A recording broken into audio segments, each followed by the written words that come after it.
सकाळ असो किंवा संध्याकाळ, लेडीजच्या डोक्याला फक्त एकच ताण असतो, तो म्हणजे भाजीला काय करायचं.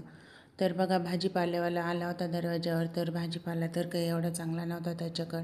मग मी फक्त कोथिंबीर घेतली, मला कोथिंबीर आवडली होती तर, आणि चक्की घेतली. नंतर घरात आले, चहा वगैरे घेतला.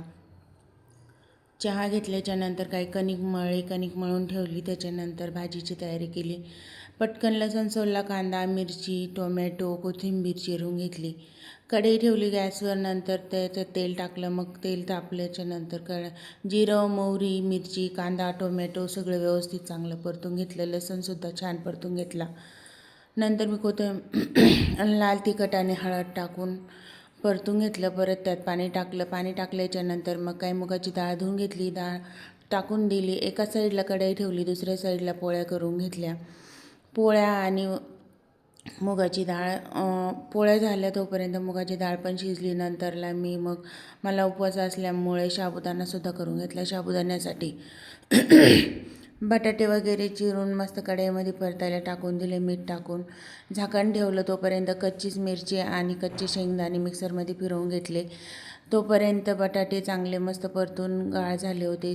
नंतर ते बटाटे साईडला केले आणि मग मी शेंगदाणे आणि मिरचीचा ठेचा टाकून परतून घेतला. मग नंतर साबुदाणा आणि मीठ टाकून चांगलं परतून घेतला, झाकून ठेवून दिला.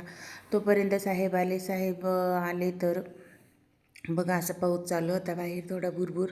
नंतर साहेबांनी जो भाजीपाला आणला होता, तो भाजीपाला आणण्यासाठी चैतन्य खाली गेला. चैतन्याने डिक्कीमधून भाजीपाला आणला आणि नंतर मग साहेब जोपर्यंत फ्रेश होता तोपर्यंत मी ताट वाढायला घेतलं.